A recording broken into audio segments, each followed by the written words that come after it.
नमस्कार साथियों, हमारे YouTube चैनल आपका दोस्त में आप सभी का बहुत बहुत स्वागत है। दोस्तों, जो मैं कर रहा हूँ सब उल्टा हो रहा है। मैं काफ़ी हताश हूँ और निराश हूँ। ऐसे में आप मुझे क्या सुझाव देंगे? दोस्तों, एक लड़का था, उसका नाम था रिची। महत्वाकांक्षी था, बुद्धिमान भी था, पर जो करता था उल्टा होता था। जो अच्छा करने की कोशिश भी करता था तो वो बुरा ही होता था। वैज्ञानिक दृष्टिकोण भी काफ़ी अच्छा था, प्रयास भी खूब करता था। उसने एक बड़ा सुंदर प्रोजेक्ट बनाया जिला विज्ञान प्रदर्शनी के लिए। उसे उम्मीद थी कि उसे इस प्रदर्शनी में प्रथम पुरस्कार मिलेगा ही मिलेगा। परिणाम आया तो पता लगा कि उसे कोई पुरस्कार नहीं मिला और बेचारा बहुत दुखी हुआ। अगली बार फिर प्रयास किया और फिर असफल रहा। ऐसा कई बार होता रहा।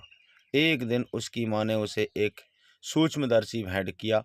बालक को सूक्ष्मदर्शी अच्छा लगा। उसे तितलियों में रुचि थी। वो बहुत सभी तितलियों को देखने लगा। फिर एक तितली के सुनहरे धब्बे देखकर उसे लगा कि यह धब्बे कुछ विशेष होंगे। पता लगा कि यह धब्बे सुंदर लगने के साथ तितली की विभिन्न रोगों से रक्षा भी करते हैं। इन सब काम के बीच वह इस बार कोई प्रोजेक्ट नहीं बना पाया।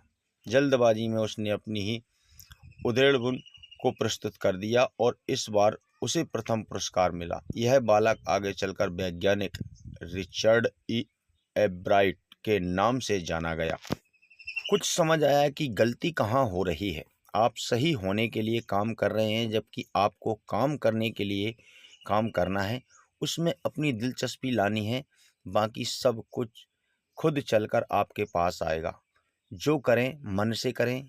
योगी राज श्री कृष्ण ने भी कहा है, कर्ममेवाधिकारस्ते मा फलेषु कदाचन। पहली बात, आप केवल कर्म करें, फल की चिंता छोड़ दें। दूसरी बात, आप अपना सबसे बेहतर देने के साथ सबसे बुरे परिणाम की आकांक्षा करें। यह आपको कष्ट नहीं देगा और आगे बढ़ने की प्रेरणा देगा।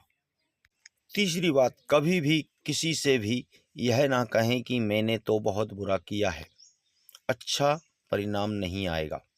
नहीं, आप कहें कि आपने बहुत अच्छा किया है और बहुत बढ़िया परिणाम आएगा।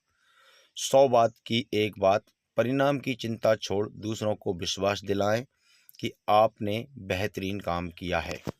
इस पर मेरा जवाब है नहीं। प्रश्नकर्ता ने असफलता की बात नहीं की, सफलता के रास्ते की बात की, जिसमें उसके लिए किए गए काम उल्टे हो रहे हैं और वह हताश हो रहा है और ऐसा हमको लगता है।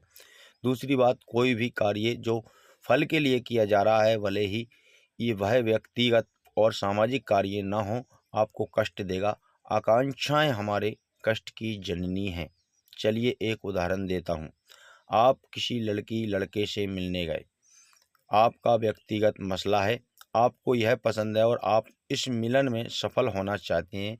आपने सारे काम आपके उनके मन के लिए किए हैं, ना पसंद होते हुए भी वह खाया जो आपको पसंद नहीं। आप उनको इम्प्रेस कर गए। यह काम सफलता के लिए किया गया है। आप क्या मानते हैं कि आप सफल हो गए? नहीं, यह सफलता नहीं, क्योंकि कुछ दिन में यह बैकफायर कर देगा। अब आप खुद को छुपा कर रखोगे, यह संबंध टूटते देर नहीं लगेगी। वहीं यदि यह प्रोसेस स्वतः किया होता तो लड़की लड़के से मिलने गई या उसका व्यक्तिगत मसला है तो आपको अगर पसंद करती है, जो कि 99% तक संभव है, तब यह रिश्ता उस प्रोसेस की वजह से नहीं टूटता। तो दोस्तों, हमारे द्वारा आपको जो बातें बताई गई हैं आपको कैसी लगी? अगर आपको अच्छी लगी हैं तो नीचे कमेंट करके ज़रूर बताइए और ऐसी ही वीडियो देखने के लिए आप हमारे चैनल से जुड़ जाइए। सब्सक्राइब और बेल के आइकन पर क्लिक करके वीडियो देखने के लिए आपका बहुत बहुत धन्यवाद।